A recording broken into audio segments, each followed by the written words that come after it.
2 minutes for our pre-show. Lori, look at this bamboo thing. I know. It has a condom on it. Where did I find you? Where did I find you? Who would even think of that? Who? Well, it's safe sushi. Safe for the mat. Not for Oh, the sushi. gosh. What? Okay. All right, if that's your perception. You can tell this is a very serious show. It's very laid back. Yeah. Yeah. Very laid back. Okay. Is there music? Does music play? No, like but when let's it take out our starts? prayer Cliff books. sings every once in a while. I did go He to breaks out Catholic in school, song. You did? Yes, I did. Which one? I went to Our Lady of the Assumption in the Bronx, and then Cardinal Spellman High School in the Bronx. From the Bronx, obviously. You're a Bronx guy. I am a Bronx guy.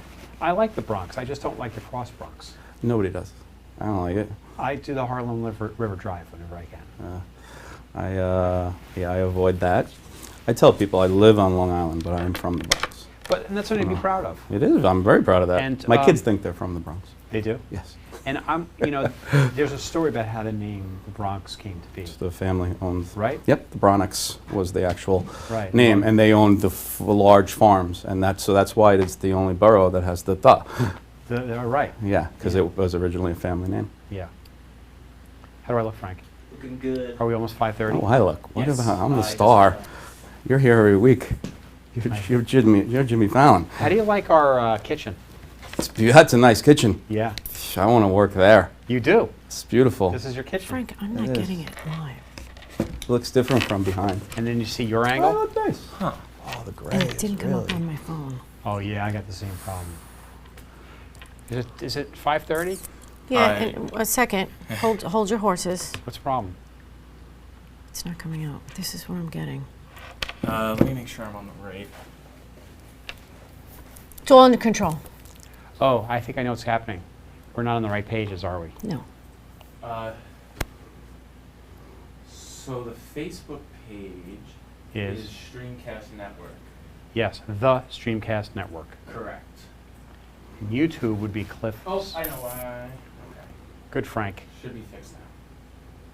It's fetching. Is that different than what it was doing before?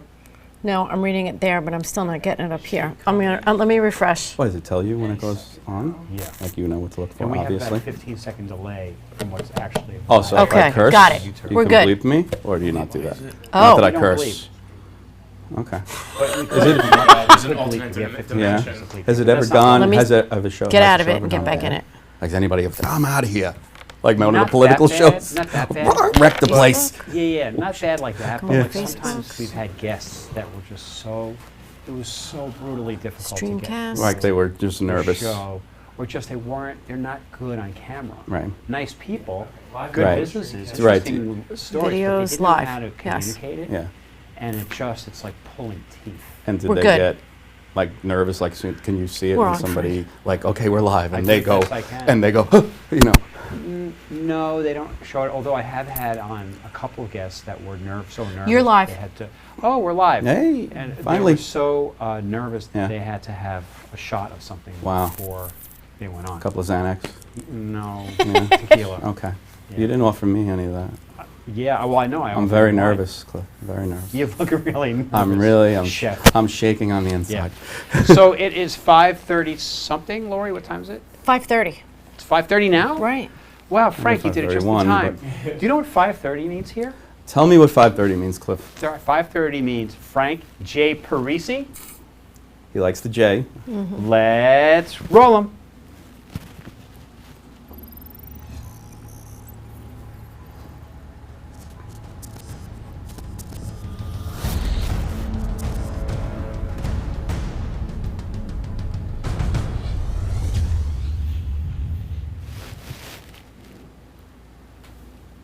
Woo-hoo. We're on finally. We're on finally. Okay, Well, good. I'm on, you're not. I'm not. No. Although I could get in the shot. Frank- No, I can't. Oh, there I am. No, actually, good. There You I get was. in there. Okay. Welcome to Anatomy of an Entrepreneur, everybody.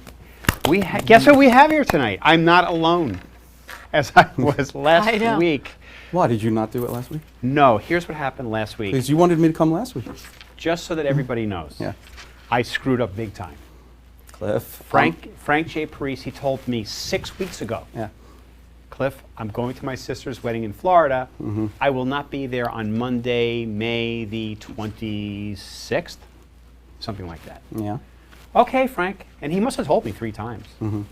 And so last Monday rolls around. I'm working like a dog. It's 3 o'clock. I'm going, where's Frank? Oh. We go on 2.5 hours. Where's Frank? I text him. No Frank. Nothing. And then all of a sudden it dawned on me at about 3:30.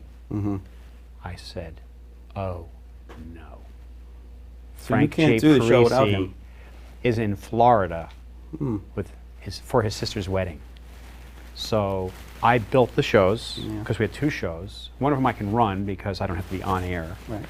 And I called up Lori and I said, guess what? You're going on. I said, you're running vMix. All right.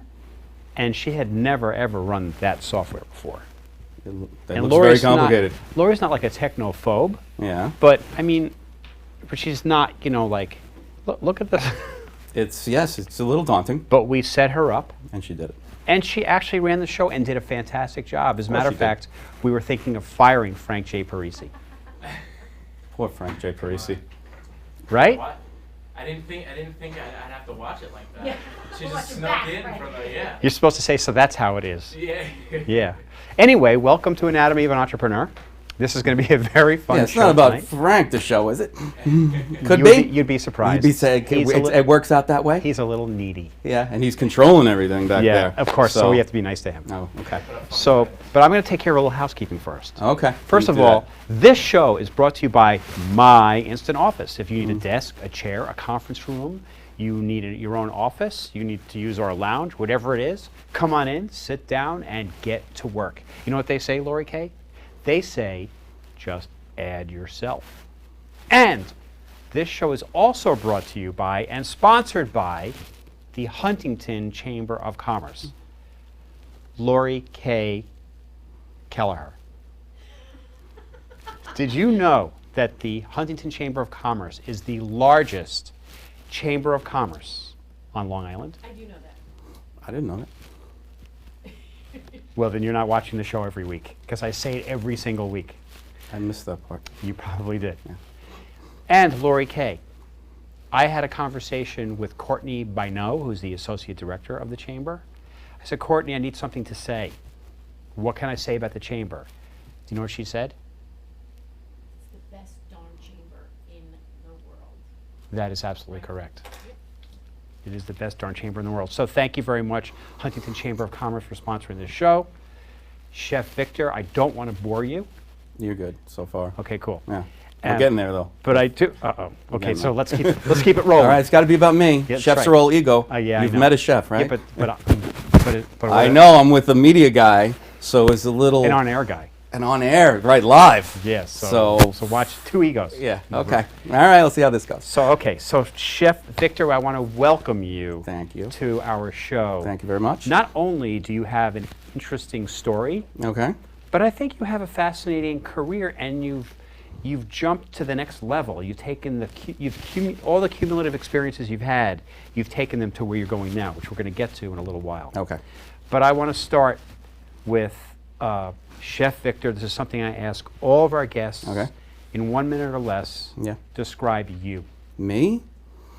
Oh my gosh, I didn't prepare anything. Okay, it's okay. No, father first, boyfriend because I'm in a relationship, son, and then chef, entrepreneur, and hopefully successful entrepreneur and live media streaming star. You could be. Yes. Well, you are now. I am now. Yeah, Now it that must I be know like- you, Cliff. I bet there's like 1 or 2 people watching. Yes. So anyway, thank you for telling us that. Yep. You grew up in the Bronx. The Bronx, born and bred in the Bronx. What was it like there?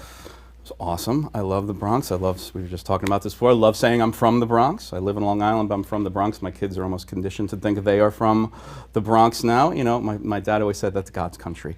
We grew up in the house that my father grew up in. And it was great. I mean, you walked to school and you knew everybody in the neighborhood. That old neighborhood, Yeah.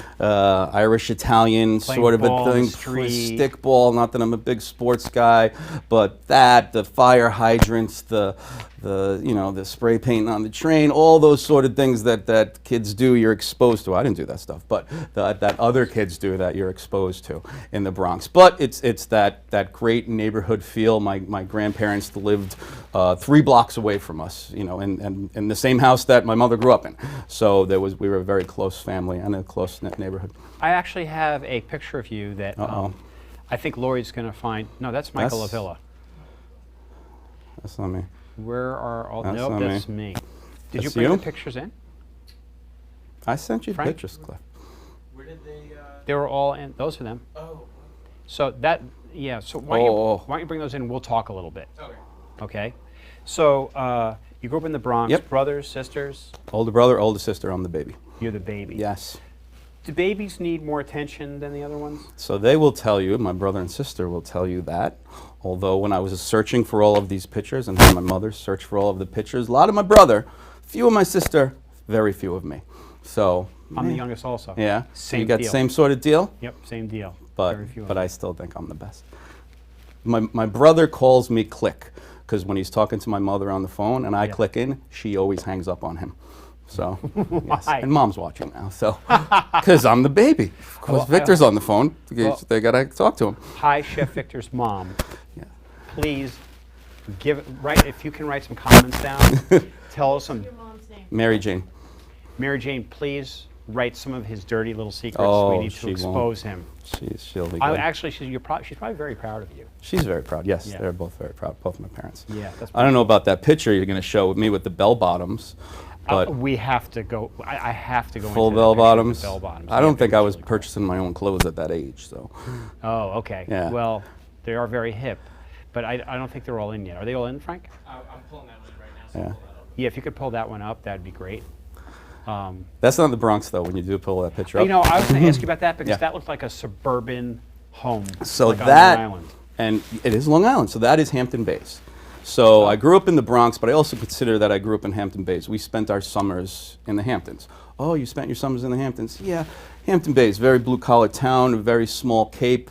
You know, my parents owned their own business. My father felt that he could never get away for a vacation, so he said, you know what, let's, you know, before the Hamptons were the Hamptons, bought a tiny little cape out in the Hamptons, and you know that's where we went for the summers, and because summers in the Bronx are hot, so we went out there, and that's really kind of how I got my start as a chef.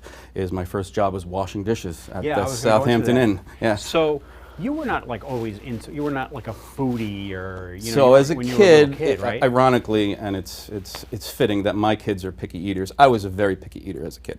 I come from a big Italian, Irish Italian, but Italian is the food-focused family, and I didn't eat anything. I didn't eat eggplant. I didn't eat artichokes. I didn't eat escarole. I didn't eat lasagna. I didn't eat blah, blah, blah, blah. You name it.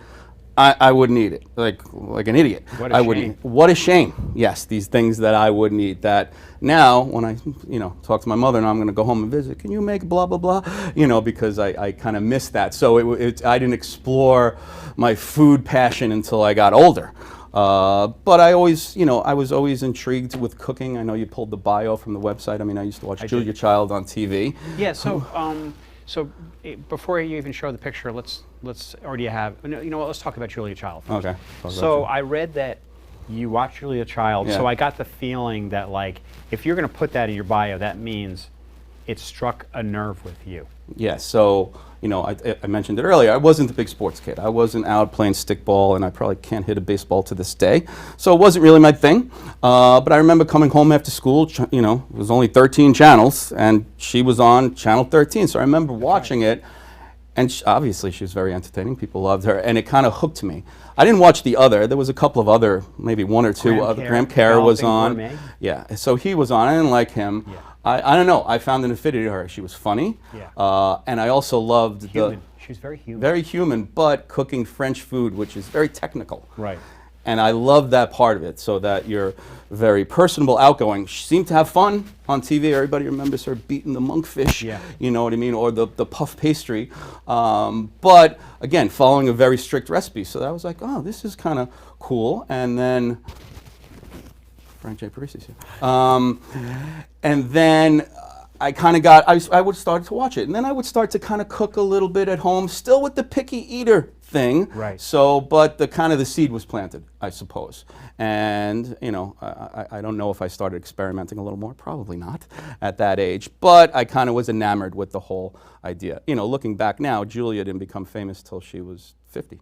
Yeah. So I just turned 52. She's been raising a family. Yeah, so she became this icon later in life.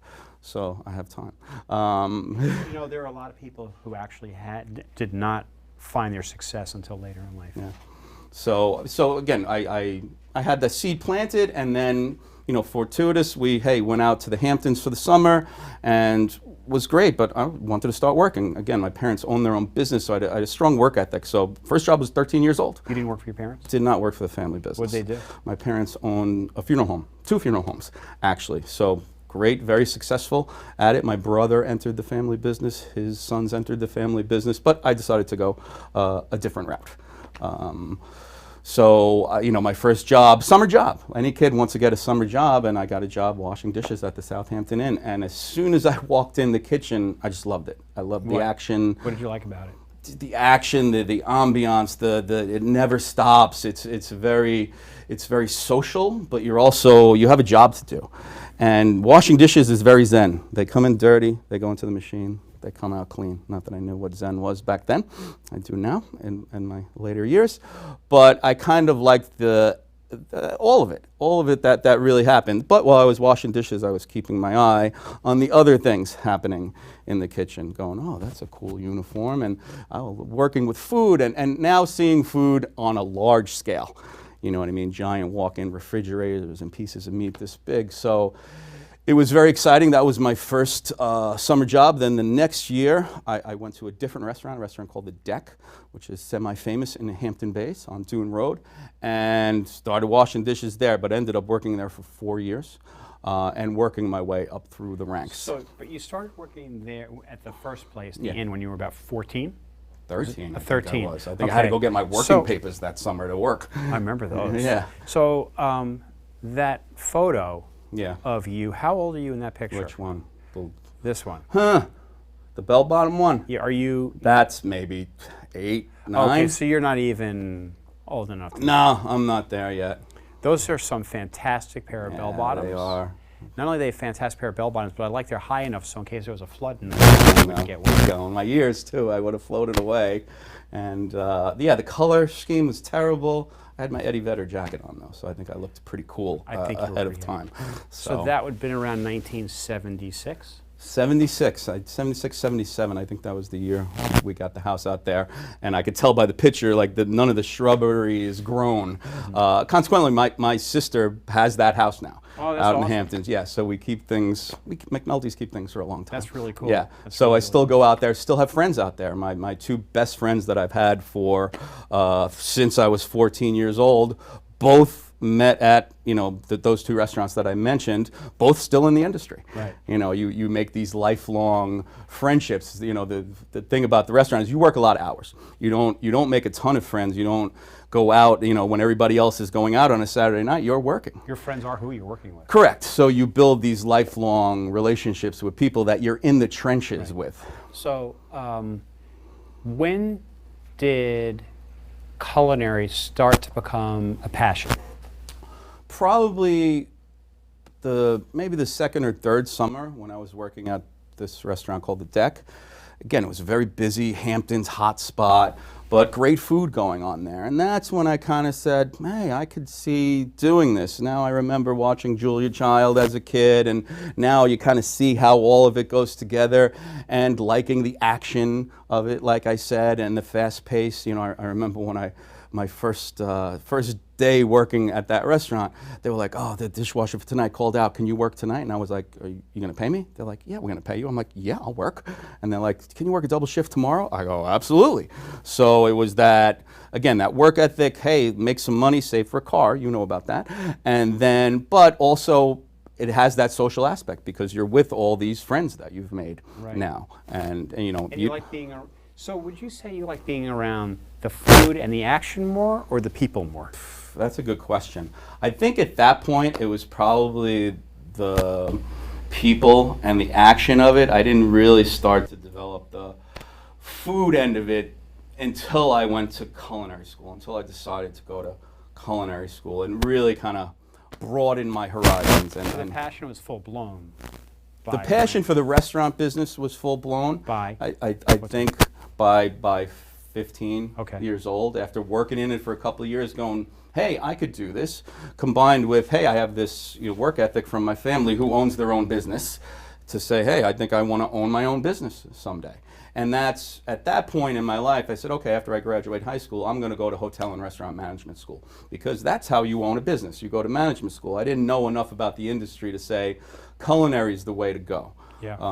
And I actually remember in high school going to my high school guidance counselor, and I went to a very strict Catholic high school, and they weren't, if you said you wanted to go to a trade school, they looked down at it. They wanted to know if you were going to Fordham or St. John's or St. Joe's. They wanted to know which Catholic school you were going to.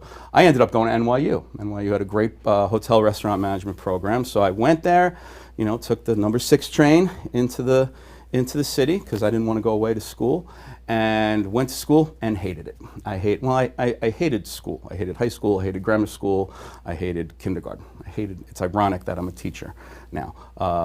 I hated it from day one. So I went to NYU, hated it.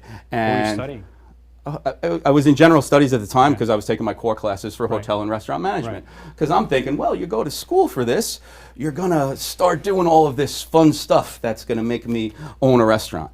And it wasn't happening. So I started cutting my classes, but going to work. I worked at a restaurant in the Village called Metropolis Cafe. And I worked there, so I would cut my classes, or I'd go work for a little while, come back. People were like, you smell like fish. I'm like, yeah, I know. So I got a little disillusioned with college and said, you know what? Maybe I should switch. Maybe I should go. So I switched from NYU to New York Institute of Technology, right? Great school, great hotel and restaurant management program. It's got the word technology right in the title. Went there, and same sort of thing. Both phenomenal schools, but went there and said, I'm not getting what I want. I don't know if, and then started to rethink and also understand the industry a little bit, that maybe as a chef is the path to ownership. Right. So you knew at an early point that you wanted to own your own restaurant, not Yes. just be a chef. Correct. So I'm going to play psychologist for a second. Okay. Because I think we learned things. Questions for you. What's that? After you do that, I have some questions for you. Okay. Thank you, Lori. I think we learn vicariously from our parents by the example they set for us. Absolutely. And while your family was in the funeral home business, they owned their own business. Correct. And I just have to wonder, is that part of you seeing and learning and the example that was set for you of, yeah, I could be on my own. I can't see working for somebody else. Correct. Am I close? You are on the button, on the nose. Was an old commercial on TV. If my dad's watching, I'm sure he is, he's going to remember the line I'm going to say. I forget what the commercial was for. And it was this older gentleman goes into a restaurant and he goes, oh, hey, we used to work here together. Remember when we were waiters, talking to the waiter? And he goes, I'm Augie, you remember me? He goes, I can't believe you're still working here. And he goes, hey, Augie, Yeah, right. I own the place. I remember that So commercial. you remember it. And I do. that sticks in my head. My dad brings it up all the time. Hey, Augie, I own the place. Still working, though. That's the kind of the finer nuance that a lot of people don't get, is that, wanting to be an owner. There are plenty of people, especially in the restaurant world, who want to be an owner, who want to be the big shot standing at the bar, and saying, oh, let my friends sit down. Or they just want to have the nice car parked outside. They don't want to, like Augie, Right. owns the restaurant, but still waiting tables. Yeah. He's still doing what he has to do. Up until a couple of years ago, my 80-year-old father was tarring the roof still, all right, because it was his business. It was his baby. He did what he had to do. So that's what you do. You know what I mean? So yes, the psychology of that part of it, but not just for, hey, I want to make money. It's for that independence. And you loved what you're doing, so you Right. found something you love to do that Right. you could make money at. So I'm gonna cut us both off here for a Okay. second. Lori says that we have some questions. We do, from our friend Rob Pepe. Good old Rob Pepe. Good. He has 2 questions for you. So the first one is, what do you think the best environment to work in? He says, for example, country club chef, high-end restaurant chef, teaching at a culinary academy, etc. So when you answer the question, Yeah. a good thing to do is you look in the camera. That's your camera. That camera, and you yeah. go, hey, Rob, thanks for the question. Okay. You should have told that's me a that quick- was my camera like when I started the show. Well, let's rewind. Okay, so thanks, Rob. Nice to see you today, too. By the way, so that's a very full and complicated, and I don't want to say a loaded question, so I'll back into it. You wouldn't be a chef and an instructor at a school until you have minimum 10 years experience. So when I used to run the Culinary Academy of Long Island, I would get 10 resumes a week. and half of them I wouldn't even look at, because you have to be a chef for a long time. You have to be anything, hopefully, for a long time before you could teach. The rest of it kind of becomes your personality, whether you want to work in a restaurant and like that fast-paced action that, hey, 8 o'clock is showtime. It comes up, and there's this, a term called in the weeds, that you just want to work and work and work until you can't even think straight, but you get out of it. Some chefs love that. Some chefs don't like that. They like catering. They like to know, hey, I have a party for 1,000 people, but I know I have 1,000 people. It's a little more regimented. So there's some chefs who like that.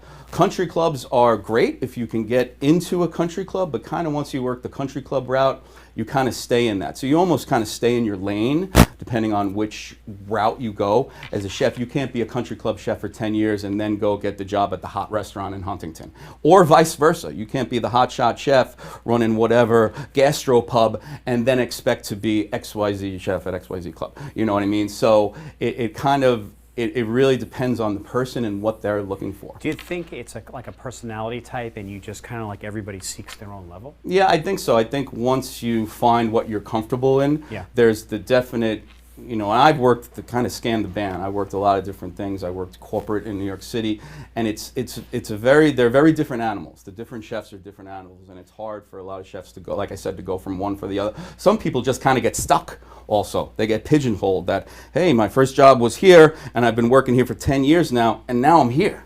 That's what it is. And so, like I said, it's one of those questions that it's almost an individual sort of a thing. And some people like some parts better than others. Some people couldn't think of working a Saturday night with 100 tickets on the board if their life depended on it. You have some people like corporate. Hey, Monday to Friday, 9 to 5, I like it, but maybe they serve 5,000 people a day.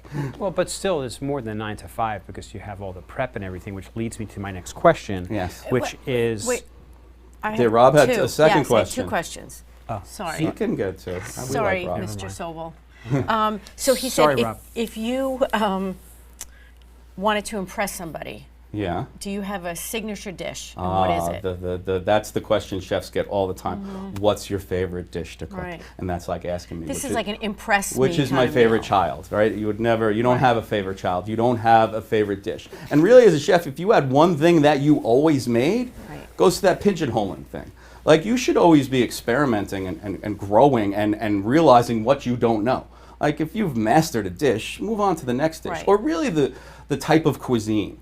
Like, I did corporate in the city for a while, so I started experimenting with a lot of Middle Eastern cuisines because we had a lot of employees of that culture there. So I kind of experimented and kind of almost taught myself a little bit. So I wouldn't say I have a favorite. I definitely, and most chefs will say the same thing, Right. that they'll go, no, some chefs like, oh, I love Italian, or I love Asian, or I love whatever it is, and that's fine, but with any career, if you're the landscaper who only mows lawns, you're not going to have much of a career because they need you to trim some hedges and plant some plants and do some stonework. So you got to kind of make yourself, you got to know as much as you can about food.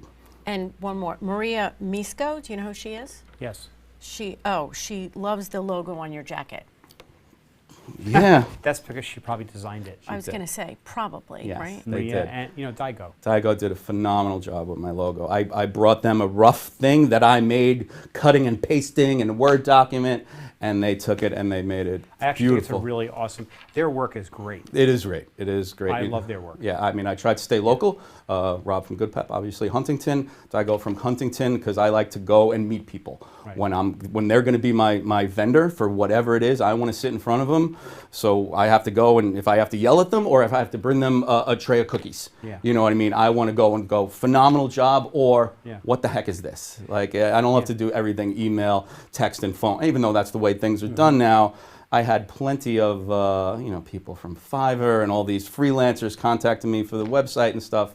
But I said, nope, I want to go with somebody who, That's like I smart. said, I could talk to. Yeah. And I interviewed a lot of website people. I did a lot of research in starting this end of my business. Right. But the people who I used are the people who I felt Right. believed in my concept, who went, yeah, that's cool. That's I want to take a class.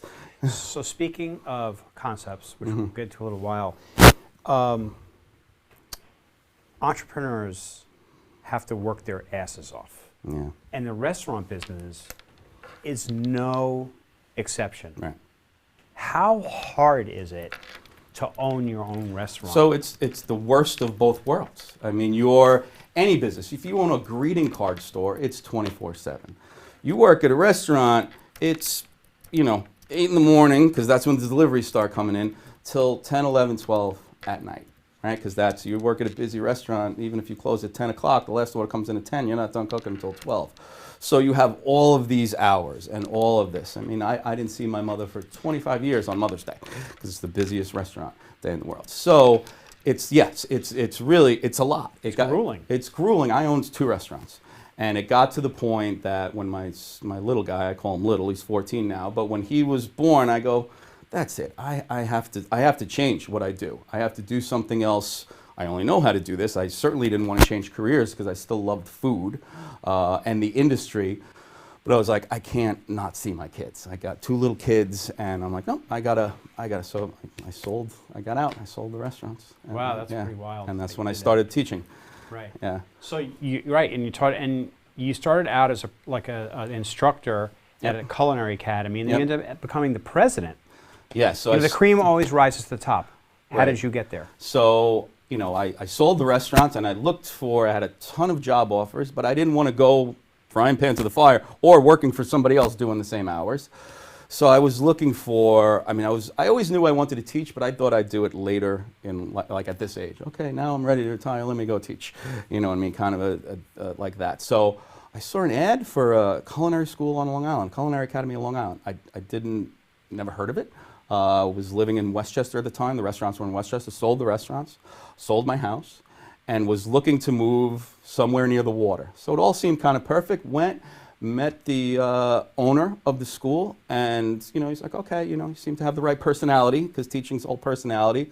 Give it a try. And from that point, from my first class, I loved it. I absolutely loved it. And then I remember sitting across from him and saying, I'm going to sit in your chair one day when you're ready to retire. So, which he chuckled at. But, fast forward to whatever it was, 14 years later, that happened. So yes, I worked for the school, taught, but actually found my new passion within the industry.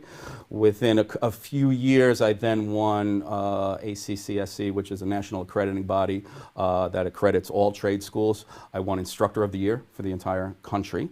And then from that point, it was kind of a launching off point within the company. The owner of that school, Michael Levitt, sold the school, but stayed on to expand. And we ended up expanding to Newark, New York City, Philadelphia, and Atlantic City. So he stayed on as chief operating officer. He made me his corporate chef. So I went from that point and opened the other culinary schools, hired the directors, set up the curriculum, taught some classes, built out the kitchens, found the vendors, did all of that. When he eventually retired, he put me in charge of his school. Back, because that was my home, that was my school, and he said, you ready for the next challenge? And I said, absolutely, and loved the school, and then I got his chair. So you've had a lot of successes along your way. You must have had some fails. You feel like sharing any? I'm trying to think. Yeah, everybody has their failures, or if something. And then how do you deal with the failures? You brush yourself off and you move on. I sold my restaurants, and I had a partner. We had 2 restaurants. Partnership didn't work out, as partnerships sometimes don't. So we separated. I took one restaurant, he took the other. I was able to actually sell my restaurant for a profit, which doesn't happen. I was lucky. It was a former sous chef of mine. So he bought my restaurant. So, but I wasn't planning on selling the restaurant. So even though I sold it for the kids, and I didn't lose my shirt, which most people do in the restaurant business if they close. Part of it might have felt like a little bit of a failure, that it didn't become this huge conglomerate. But I was like, okay, next thing. If you look at your failures and you just ponder them, you'll never go anywhere. I could say, my marriage failed. I'm divorced, happily divorced, as people say. I always say I sold the restaurant so I wouldn't get divorced. I got divorced anyway. But changed my life, very different. My life would be very different. My custody with my children who live with me would be very different if I was still in the restaurant world. You know what I mean? So, of course I've had failures. Of course I had a bad review, one bad review, and it crushed me. Luckily, the New York Times review came out the following week and was a positive review. But that review from whatever piddly little Westchester paper it was definitely still hurt. Yeah. And the ironic thing was the review was so bad, it was good. That people, it was our busiest day the next day. People came in and said, there's no way this place is that bad. This guy has a personal vendetta against you, the reviewers. Sometimes food critics they're frustrated, whatever they are. You know what I mean? So, but again, to be vindicated, the New York Times is the holy grail of reviews. If you live in New York, Westchester, wherever, you want to get that New York Times review. Even if it's a mediocre review, you'll take it. So it came out positive review, which was, again, it took the edge off that, but that one still kind of stuck in my craw that guy. Yeah, it happens, but I can understand how you take it personally. And now in the world, I mean, I have a business obviously, but having a restaurant now where everybody is a reviewer, everybody with a phone, and everybody has a phone has to give you their opinion. It's daunting. It's hard. You put yourself out there though, and hope that you're doing the right thing, hope your intentions are pure, and you hope it all happens. So again, going back to the, have I failed? Sure, but I always look at it as a learning experience. Sure. And that's one thing I would tell the students, okay, yeah, you burnt that, great, let's make it again. Right. You know what I mean? That doesn't mean you don't know how to cook or you're a horrible person. Yeah. You move past everything and try to learn from it. If you don't learn from it, you're lost. So now, are there any more questions? No, but you're. Yeah, I know, we got to move on. And you have to show some of these. Yeah. So, right, we're going to get to that in a second. Yeah, okay. So that's actually where I was going to now. Okay. Okay. So now you're done with the school. Done with school. And you say to yourself, what should I do now? Yeah. Let's talk about the Cook Studio. So a little bit of time in between the closing of the school. The school unfortunately closed, had nothing to do with the Culinary Academy of Long Island. Corporate, blah, blah, blah. Won't get into that here.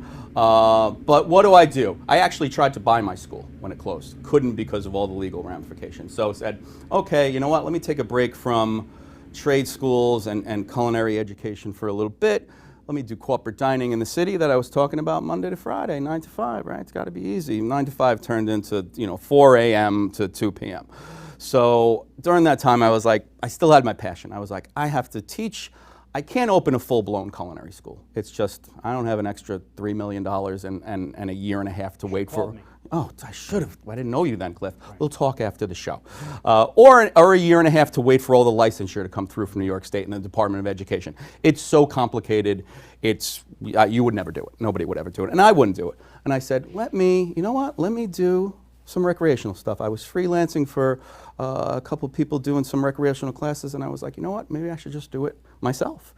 And started to look around and maybe, look to maybe build out a place in Huntington. For what kind of, are you talking about like a full-blown school? Recreational cooking school. Not unlike what I do now, but just a storefront that I could fit 20 people in.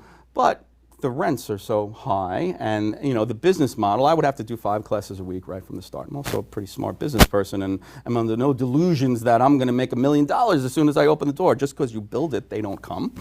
You know what I mean? Not at all. So wondering what to do, I quit my job in the city. I was like, I can't take this. I didn't even have anything set up. Backwards, I'm going to go back a little bit. A few years while I had the school, there's a winery in Hicksville. The winery calls me. Hi, this is Vincenzo from Wine You Design in Hicksville. I run a winery in Hicksville. I go, there's a winery in Hicksville? I go, no, there's not. No, yeah, come down, see the place. We make wine. I go, like... Frank picture? Like my grandfather used to make wine in the basement. He goes, exactly. I go down, I meet Vincenzo from Wine You, explains the process to me where you make a barrel of wine. Over a 1-year process, you crush the grapes, you press the fermented product, you taste it, and then you come back and you bottle it 11 months later. I go, this is an awesome concept. It's $3,500 for a barrel of wine. I said, I'll teach some classes for you. I want a barrel of wine. I want to do it in trade. And he said, sure. So I did the classes, so we developed this relationship. By the way, yeah. I was at your class. Yeah. I don't know if you remember seeing me in I the large, do in the large vaguely crowd, remember seeing you. but Yeah. I loved your wine. Wine is great. Almost tastes like caramel to me. The Vincenzo's wine is great. It is, it's all made right there. No additives, very tiny bit, because it's not made to go on a truck and be shipped anyplace else. So wines are phenomenal. I fell in love with the wines and the place. I ran into Vincenzo we both belong to this thing called the Long Island Food Council. and we saw each other at a meeting, and I was like, I'm thinking of doing my own thing. He goes, let's talk. He was really after me for years, and he said, hey, I need to get more eyes on my winery. You've been doing these classes. Long story short, let's do something together.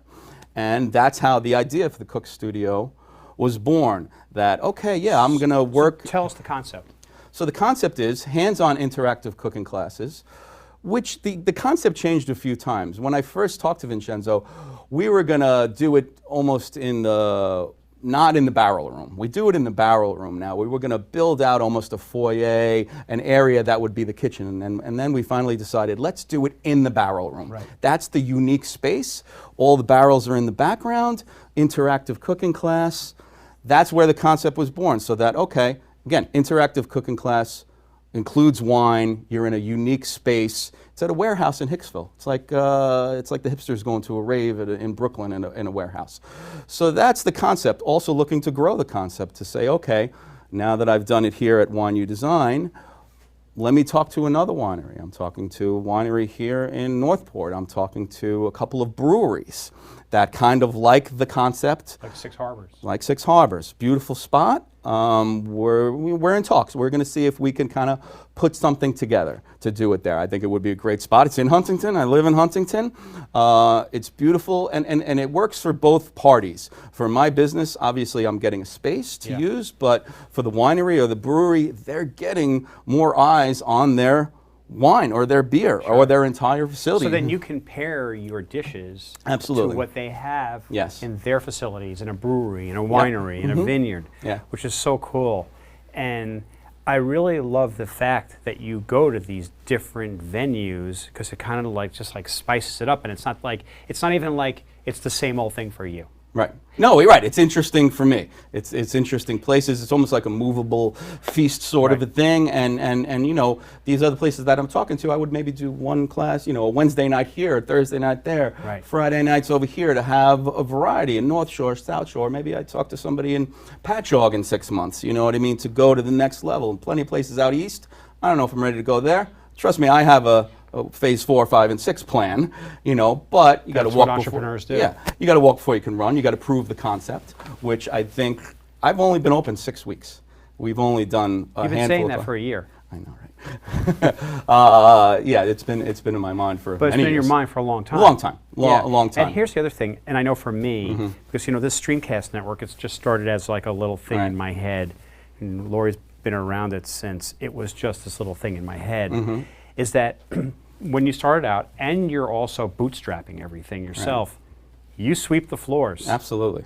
You turn out the lights. Yeah. You clean the windows. Yeah. You go to the post office. You do what you have to do. Yeah, I And wash the that's dishes, where you that's- tie the passion back in. Yeah. Because you love it so much, you're willing to do that. Yeah, you don't mind doing that because it's your place. Hey, Augie, I own the place. So I don't mind wiping my tables, and I don't mind, I got to go to a restaurant to eat, push this cart around, get all of this stuff and bring it back. But yeah, it's your place. And then, come 7 o'clock or whatever time, it's showtime, and everybody does it. But yes, the passion is still there. I love to teach. So, speaking about teaching, Yes. we have all this really amazing food here. Lori, do you feel like joining us? Would you like me to help you? I will. You know that I need help. He does. Are you shy, Lori? No. Me? Yeah, I I know can talk you don't in like front of 5,000 you don't like people. sushi. I love sushi. Oh, then why don't you come help us? Plus I'm I hungry. forgot to bring another one of these chairs out. That's right. Are we going to sit Well, and do it? Or maybe are we we going to should stand? stand. Well, Do it. I don't know Understand. how it depends upon how Oh, Frank has the chroma key set up. Chroma key. Frank, can we sit or stand? You can Kneel? Should we kneel? Neither. You can stand or sit. Really? So we won't be out of frame. If you stand up, I don't believe so. Okay. Chef Vic, I would say Chef stand. Victor, There you go. let's hold think hands and standing breathe, is and then probably stand better. up. Okay. Oh, and Diane says hello. Diane Palmer. Ah. You know, Oh, hi, Diane. we love those girls. Thank you for watching the show. Yeah, we love All right, them. I'm signing off. We over love there. Diane and All right, I'm Maria. coming over. And we here cooking? comes the fabulous Stop it. Lori K. So pretty. Lori, Yes. welcome to the show. Hi, Cliff. Thanks so much. I appreciate it. Can I get guys you a are chair? fun. Or do No, are we all gonna gonna stand and Yeah, do we it? have My all chair. stand. But we'll stand. I think we'll stand. We'll stand. Frank, So, Standing is better. can you also bring up the PTZ? Let's see how that's looking, so we can show everybody the food.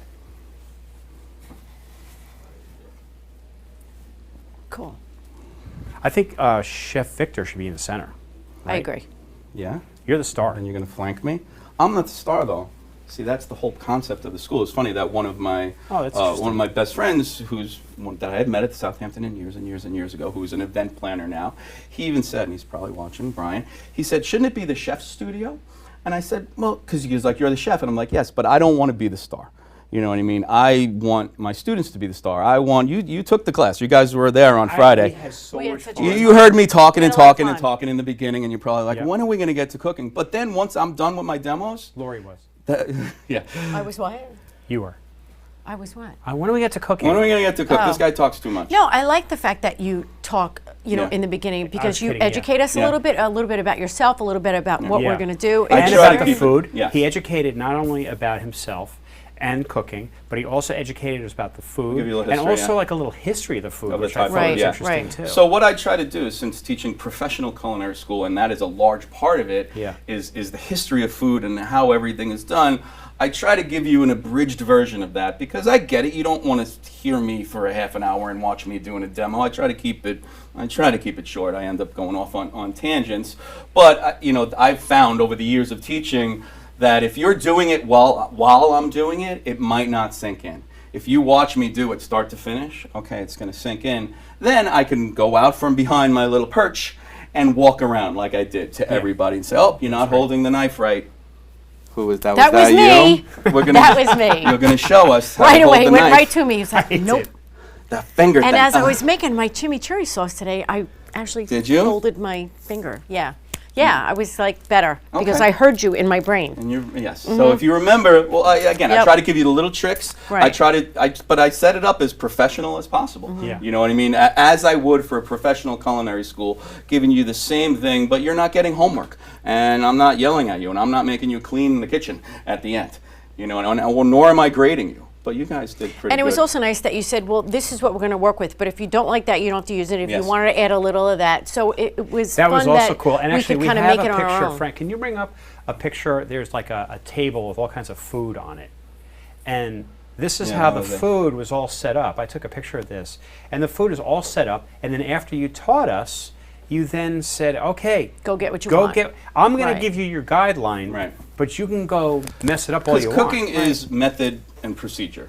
You know, I don't just go, oh, here's the recipe, follow the recipe. And believe me, there are plenty of chefs that do that, plenty of people who make a lot more money than me and have big TV shows go, here's the recipe. I don't like to do that. I want to go, this is the method and procedure. Here's why, here's the steps if you're going to use garlic and shallots. But if you don't want garlic, leave the garlic out. Start with just the shallots and give you the know-how. And then, yes, I don't like mushrooms. I don't like this. So I would never go, well, you have to put mushrooms in pad thai. No, you don't. You put in whatever you want. As long as you're still following the steps. It's the of- cilantro. the cilantro, I that's right. You love guys, oh, he cilantro, was no but cilantro. Cliff does not like There's always cilantro. one in the class, usually two. It's Yeah. actually research Yeah. that shows that there is a certain population of people that do not like cilantro. And it tastes from a like soap to scientific them. yeah. Yes, From a it's- scientific standpoint, Yeah. there are people like us. Yeah. And in my family, I was the only one that Mm-hmm. didn't like cilantro. My daughter now hates cilantro. That might be a Maybe it's brainwash a yeah, little bit You think? thing. could be. Yeah. I don't believe you. I love it. But anyway, Anyway, so, so- you're allowed to change, Yeah, it's great. make things however you want. So let's make some sushi, and we do Okay. have the food cam. Is that one? Frank J. No, this is the food cam. Frank J. Parisi. There's our food cam. Oh, okay. Right there. See, that's that cam right there. Okay. So, all right, first thing we're going to do. And So, by the way, have you been doing lower thirds and stuff? The lower thirds are the only one I can get up is yours. The other one I can't move his name at all. Tom Sinclair, if you're watching. Okay. I don't know what that means. Okay.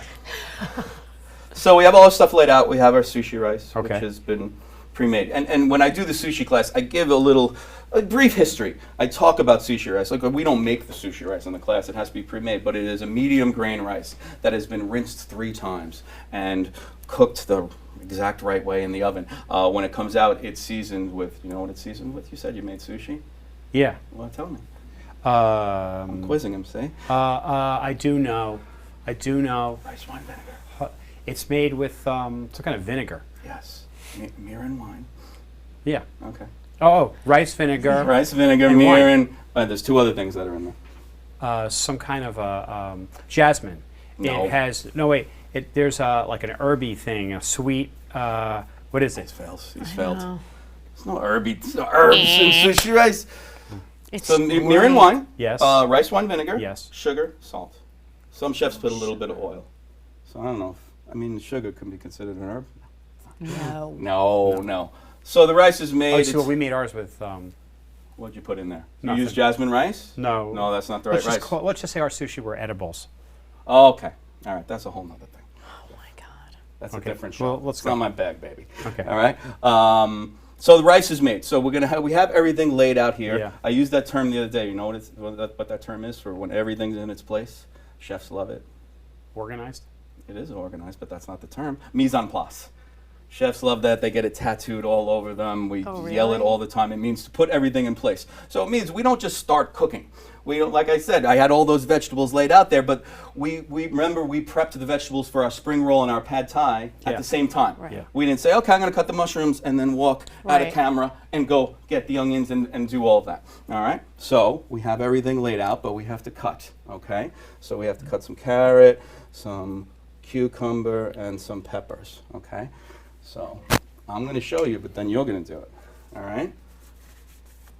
How do I hold the knife? Do I hold it like this? See if they No. remember. No. No. No, Chef Victor. What You about touched this? the blade. What No. about that? No, No. Chef Victor. Up There you here, go. right? Yes, Chef Victor. Choke it, Yep. like it owes you money. Yep. All right, and my fingers, right? Am I going to keep them like this? No. No. What do I have? Curl You're them gonna back. curl them over. Like I have arthritis. Right. I said this. You say this. to You did say students. that at school. Choke it like it owes you money. Arthritis. I ironically have arthritis now.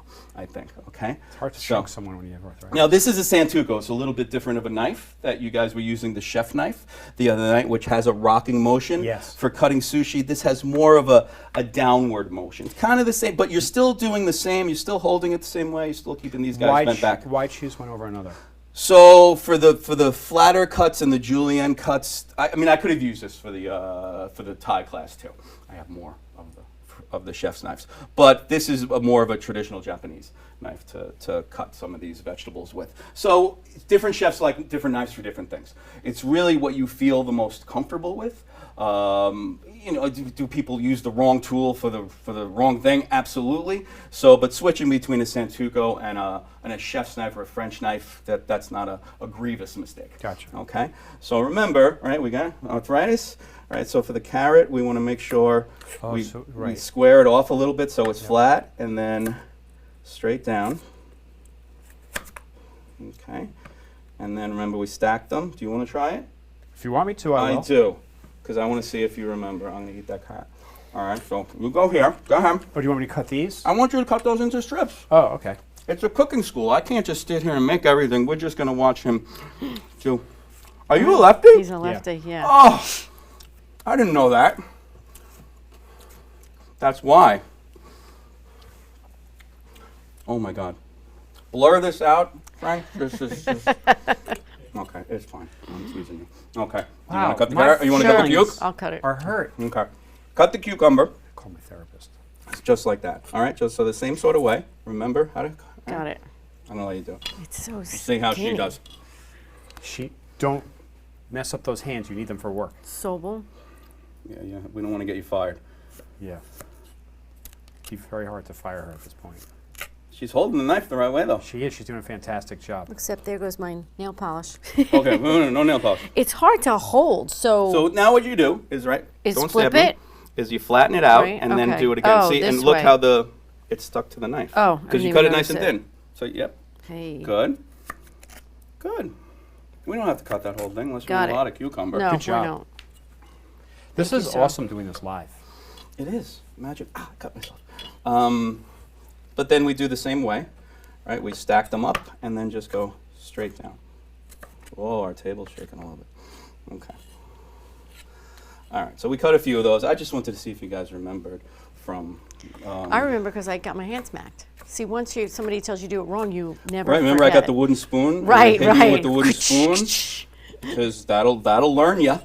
That'll learn That'll ya. learn you. I got to tell you, though, that was one mean pad thai.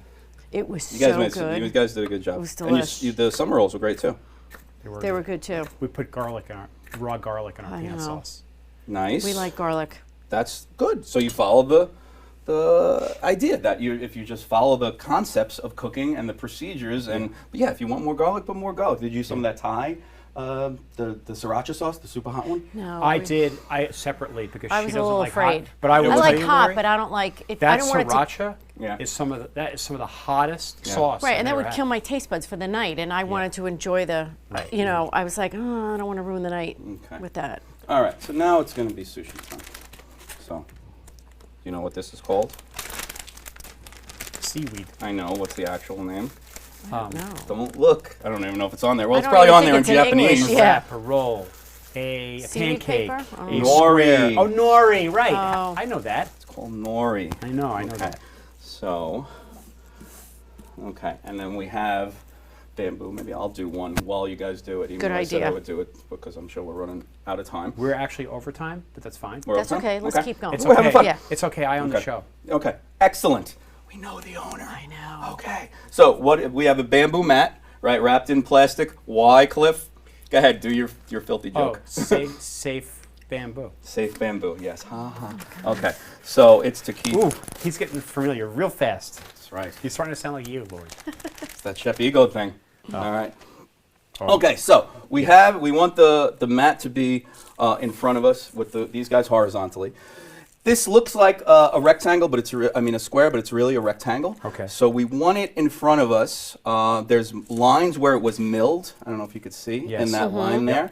We want those lines to be vertical in front of us. There is also a shiny side and a rough side, okay? We want the rougher side towards us. You got to try to catch it with the light. That is the rough side. Wow, you guys have got it down. You taught us well. Yes, okay. So, we're not going to put gloves on for this because we're just making it for ourselves. So we have our rice here. We have little bowls of water. Sushi rice sticks to everything. It's why this thing is wrapped in plastic wrap for safe sushi sex. It's why we are going to dip our hands in water. The water acts like, and it's going to give you fuel for another joke, acts like lubricant a little, okay? So what we're going to do is you dip your hands in the water, and then you grab a handful of rice. Your hand is bigger than my hand. Don't be that person, okay? So go ahead. Both hands? Both hands. All right. You're going to put the rice, but you're going to plop the rice down on there, okay?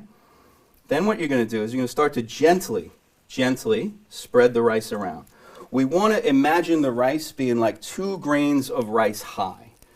Now, if you need more rice, get more rice. It is much easier to add more rice if you need it than to put too much on and take it off. All right, so we're spreading it around. I'm not pushing it. We want to make sure we go all the way to the left and right, okay? But we want to leave about 1 inch at the top and the bottom.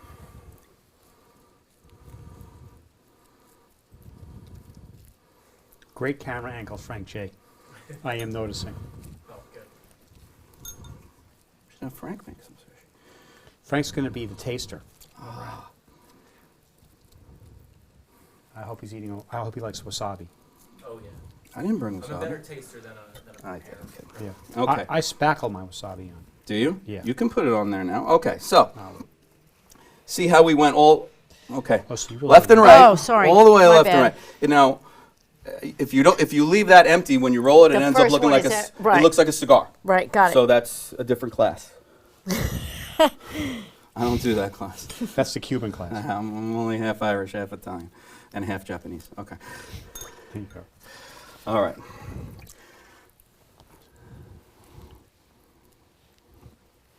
So am I okay here? Define okay. Let me fix you a little bit. Oh my Lord in heaven. Cliff, why do you got to ruin the Streamcast Network show? My first live streaming show. I Okay, know. you're fine. Okay, so now what you're going to do is you're going to decide what you want to put in your sushi roll, or Frank's J sushi roll, right? So I have brought some eel. I got the crab there. I did some kimchi, which I actually made. You did? I did. So you pickle it. Fermented. It's different. Oh, okay. Fermented. It's awesome. Anyway, you're going to put it down at the bottom of the rice. You Got got it. it exactly right. Then whatever veg you might want on there, I like to have them stick out a little tiny bit.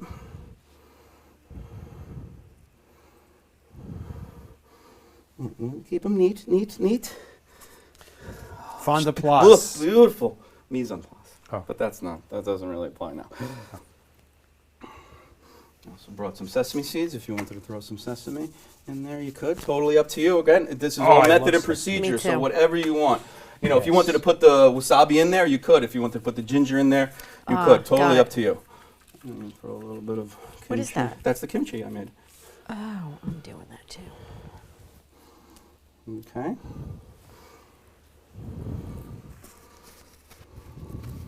All right, we're almost ready to roll. I don't know if you're ready to roll. Oh my God. All right, make these. What I did. Put them on top. And you got too much. Less is more. Didn't I say that the other night? You did. Okay, less is more. Okay. You're going to make a futomaki, which is a monster one, which we're going to say you were going for that. But you're not making a burrito. Is mine too much? Have too much stuff? It's in it? okay. It's going to be I'll okay. take some Now, out. the reason why I don't put too much in, I mean, that's not too much if you go to a sushi restaurant. But if it's, now you've made sushi rolls before. And a lot of times when I teach these classes, most everybody's never made a roll. And if they put too much in there because they want to get their money's worth, wow, I'm going to put the tuna and the salmon, it's not going to come out right. And then they're going to be discouraged that, oh, my sushi roll Gotcha. didn't roll Right. correctly. So Right. less is more in there. And really, sushi is all about balance. It's the balance of the rice and the veg and the seaweed and all the different things. And then when we try it with the wasabi, the soy, and the ginger, all these different things working together. Gotcha. You know, like we talked about that the other night with the Thai. Okay, so now what you're going to do, I'm not going to use the mat just yet. We're going to take that 1 inch at the bottom, and that's kind of our first fold. See how, all right, oh, beautiful. Yours is magnificent, okay? And then we're going to make sure that guy's tucked in there nice and tight, and then we're just going to start to push, just like that. Don't go all the way to the end. Oh, you got a little, I know, a little extra rice. it's okay. Well, not really, but I okay. know. It's going to ooze Wait, out I'm a little going to bit. get rid of it. Oh, I told you No? it's hard to take it off. It's okay. All right. So now where we left that inch at the top, Mm-hmm. you dip your hands in the water again and just drip it on there. And what that does is the It's sticky. like a sticks, seal. sticks to itself. Okay. Yeah, yeah. Well, it's going to stick with the rice anyway, so you're okay. So then I take it, I put it in the middle, okay? And now we're going to use the mat to just sort of tighten it up because there was a little bit in there. It owes us a little bit of money, so we don't have to choke it as much as the knife, okay? So I go in there and I just kind of squeeze it ever so tightly. You can roll it up like that. Again, I'm not squeezing the hell out of it. If it oozes out the sides, you're squeezing too much. Okay, so it should be perfect, right? Not a cigar, not a torpedo. Oh my Lord. All right, and there's our sushi roll. Let me see, Cliff. Let me look at that thing. Let me see. Yeah. Oh my God, it is heavy. He made a burrito. All right, it's okay. It's not. I'm teasing you. I'm totally teasing you. I Let can me see. take Yours is much better. Well, clearly. It's got a little extra rice on it, but it's... Yeah, but that's on the bottom. Nobody saw Right. that. Okay, so now to cut it, remember, we dipped our hands in the water because the rice sticks to everything. So we have our knife in the water. Usually sushi chefs use a long knife. I did bring that one, but it would have stuck up this far. Right. So we make sure the knife is wet, right? We let it drip down like that. We cut it in half first, okay? Then we turn it this way. So you saw it almost. I saw it with the nori. You want to saw a little bit, even though this knife is razor sharp. If you put the weight on it, it's To going to squash ooze. it? Yes, and see how it's getting a little gooey Yeah. from the sushi rice. So we would clean it. I always tell people if you want to hear me scream, clean the knife this way, or always with the blade away from you. But the reason why sushi chefs use the longer knife is they can use the whole knife before cleaning it. Oh, They right. can get a lot of cuts. Like I'll start now here, and then I'll go to the second part of the knife. But now, see how gooey it is? I'll have to dip it back in the water. Yeah, I make matzo balls the same way. I have to, because matzo meal gets very sticky, It does. and I keep washing my hands. Yes, yeah, it's like meatballs or whatever it may be. So, all right, and then Well, looks pretty good. that one looks pretty good, yeah. So you want to kind of be a lowercase e, all right? And you want it to be a good balance of the stuff should be about the size of your pinky and everything, a good spiral in there. And we have chopsticks, but sushi actually you could eat with your fingers. I don't let anybody use forks in the sushi class, but with these guys I do. You use your fingers, not forks, okay? But if you guys want to cut yours and then eat them, we can do that. Are we still on air, right? Oh yeah. Yes. Oh, we're- you just go as long as you. We're just running over. We're just going. I don't you care. can just talk yourself out This of is it. too much fun. This is fun. This is fun. I've never done I was this going before. to do fresh This mozzarella is very too. good. You're That's gonna my come other class. back. I'll come back. And you'll make fresh mozzarella. Yeah, we'll do that class. That's a fun Or one. mozzarella, as they say. Ah, see, I Lori, screamed. hi. What? You're okay. in trouble. Wait, should I leave it wet? Leave it wet. Right, I'll the give you this one. first Right, but you did it right. You wanted to clean it off, right? Okay, and then. And then back in the water. Okay, got it. I screamed because you I were know, gonna. because Okay. you just said it. I so said you only that. have to tell me once, Okay. yell at me. Then I'm good. Saw. Saw it in half. Nice. Saw. Well, I saw it. All right, right. make sure it went all the way through. It did. It did. And you line Oh. them up. The other. Yeah, you got it. Should she wipe that off first? So now dunk it back in the water. That'll give you. Lori's nervous. She's on TV. You don't make her come up for every show. You want to break her chops? No. All right. She usually Dunk back in the water again. I'm not nervous. I don't even know why he says that. Nice sawing motion. You can use that knife actually. I can. I brought that one just because I Even though love it's that knife. serrated? Yeah, that'll cut through this one like a serrated knife through sushi. That knife's razor sharp as well. But same sort of thing. Thank you, Lori. Sure. Sorry. I'm having a little heart palpitations with you guys on the knives. It's Okay, good. We're good. Went all the way. Make sure you go all the way through, right to the cutting board. Good. Dunk it in. Blade away from you. Very good. In the middle? Well, now you want to do it this way. So, you know, chefs do everything efficiently. So this way, if I'm cutting two pieces like that. You're a little bit off, but you want to generally get 8 out of a roll. So you would do 3 cuts. I always get somebody in the class goes, "Can I do 16?" I go, "Yeah, it doesn't make more sushi." Good. A little too thin. A little too thin. A little more sawing. Yeah, okay. Maybe I shouldn't have let you use that knife. Okay. Use the other knife. Well, see what happened is, see how you have a lot of stuff. Yeah. So it didn't quite Gotcha. meet there. Yours did. You did good. This guy did great. But see how it see how it went out a little bit. I want to But eat at that guy's place, You not can- at that guy's place. It's all right. We're learning. This looks. He's learning. School. You're very colorful there, Cliff. It looks a little neon you got going on Nice. there.